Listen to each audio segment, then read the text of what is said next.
Okay, so this is the center mark for our sink.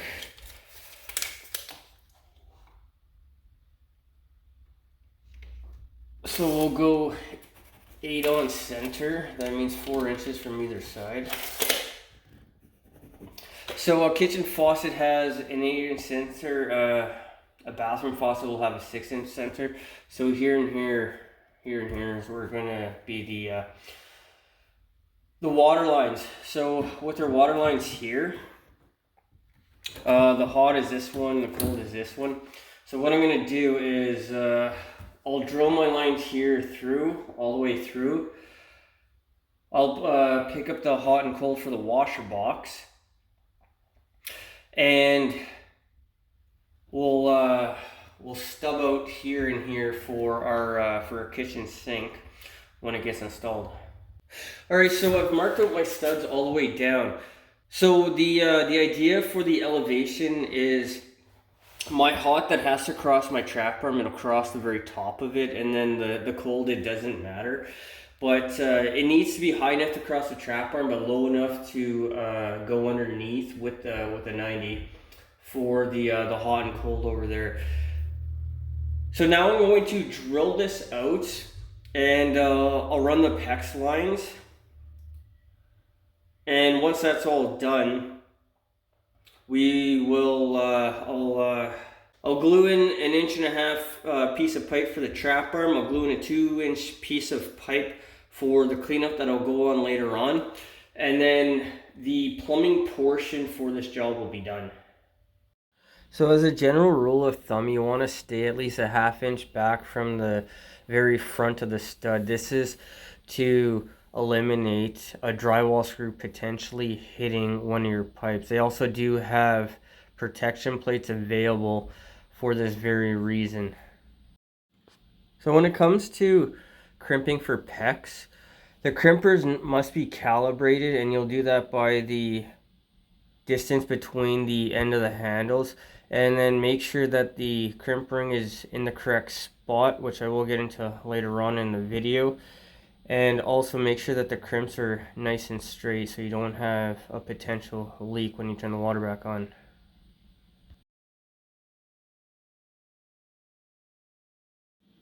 So the clips that I'm putting in, the studs, every second stud, this is by Canadian code. I don't know what it is in other places, but you need to put these clips in because, especially with the hot, the expansion of the plastic pipe can develop a squeak when you are using hot water.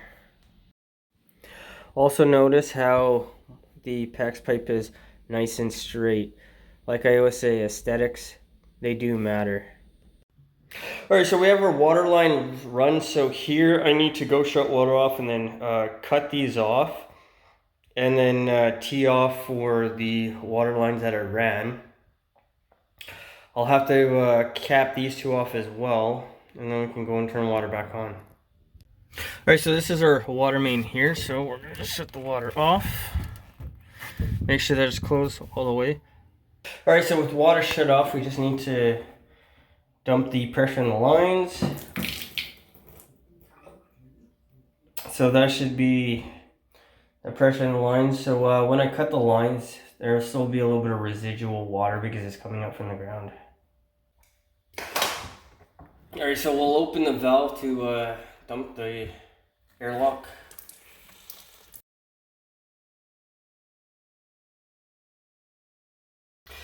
Alright, so with our water off, what I'll do is I'll cut in a coupling for the hot because it is too short.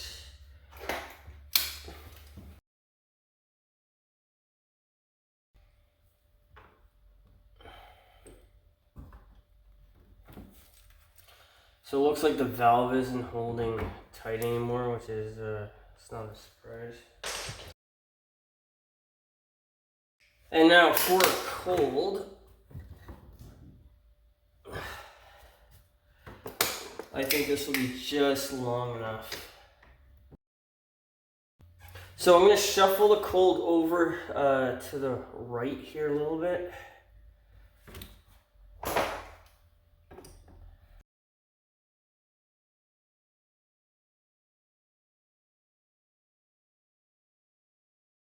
Okay, so for PEX for crimping, first thing is make sure that the end of the pipe is square, that's not cut on an angle. So I'll put my caps in. I'll slide the ring over. So for the ring, you want it to be about an 1/8 inch back. So you want to see a little bit of white pipe in between. And then when you crimp, you want to make sure that you're crimping straight.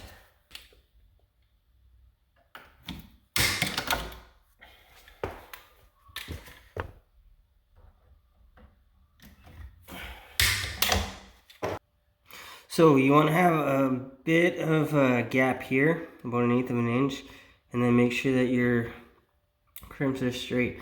Crimping PEX is relatively simple. Make sure your crimpers are straight and you have a nice straight cut on the edge of your pipe, and you should be good to go. Alright, so this is it done. So we have our branch here that goes this way. We have our 2-inch laundry that comes up. So for in-floor, I teed off here to pick up our laundry, and then I put 2 new lines for the kitchen. Alright, to quickly go over the theory of the plumbing here. So now that I have a trap arm here, we have a dry vent, a continuous vent that goes up. We have our kitchen that will be here. So from here to here is a wet vent. This will be our clean out. And because we're tying more than one fixture into this pipe down here, this is now a branch. It used to be a fixture drain, but now it's a branch. So for the branch, we're gonna have 3.5 fixture units. The laundry is 2, the kitchen is 1.5. For 2-inch, you're allowed 6 fixture units. So that works out. Now the one thing here is, because it's a laundry, there's this thing called SUD pressure zone, and they generally don't want you doing what I've done here, but because there's in-floor water pipe, there's in-floor radiant heating, we can't chip up and connect somewhere separately, otherwise I'd have to run a vent somewhere here and connect it back in. So there is a chance that suds might bubble up into the kitchen. I don't think so because it's open at the very top for the vent. But like I said, this is not the ideal way to do this. It's going to work, but this is not the ideal way to do this. Alright, so our cabinets have all been installed. This will be the stove, so you're not ever going to see anything. And then the very end there, that is also, I thought there was going to be a backing on it, but there isn't. Alright, so our cabinets are in now. So what I'm going to do is I'm going to put my 2-inch cleanout cover down here. This is the trap arm that will feed the sink when the time comes to install the sink. And what I'm also going to do is I'm going to put on my scutcheons and then put my shut-off valves for the water.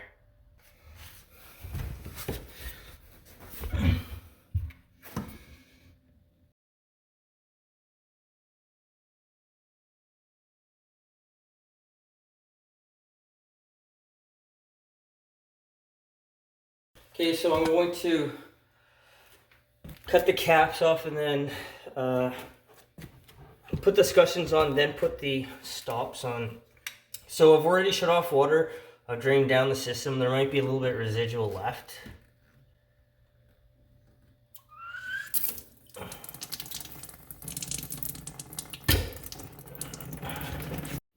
I should have been prepared here with a container for the water. There wasn't much, but it's always better just to catch the water instead of having to clean it up after.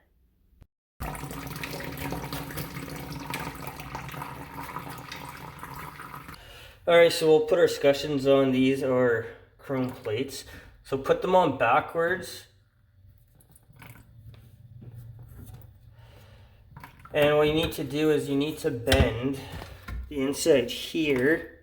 You need to bend them outwards. If you just put them on, slide them on, you're going to have a lot of friction and you're going to start to scratch up the pipe. So if you put it on backwards and then bend it back and forth, it'll slide on nice and smoothly.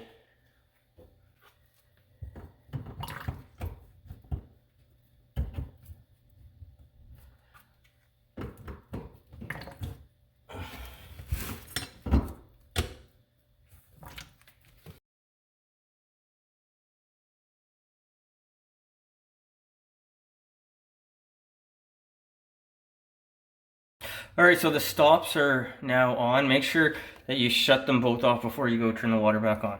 But the cleanout down here is installed. Our trap arm is ready to go. So when the countertop gets installed, I'll come back and I will put in the undermount kitchen sink along with the faucet. But that concludes this job. So what we'll do now is an overview of this job. Alright guys, so that concludes this job.